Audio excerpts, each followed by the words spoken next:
रोटी कपड़ा एंड मकान गाइस। ये कपड़ा मकान छोड़ो यार, रोटी खिला दो यार। तुमने कभी रितु के हाथ का मलाई कोफ्ता खाया?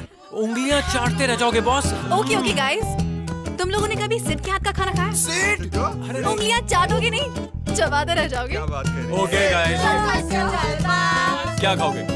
कश्मीरी मुर्ग या फिर मटर पनीर? मटर पनीर। मटर पनीर, मटर पनीर, मटर ओके। पनीर। जय हो रितु।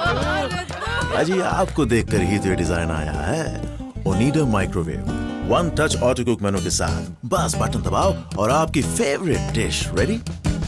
तुमको देखा तो ये डिजाइन आया। ओनिडा।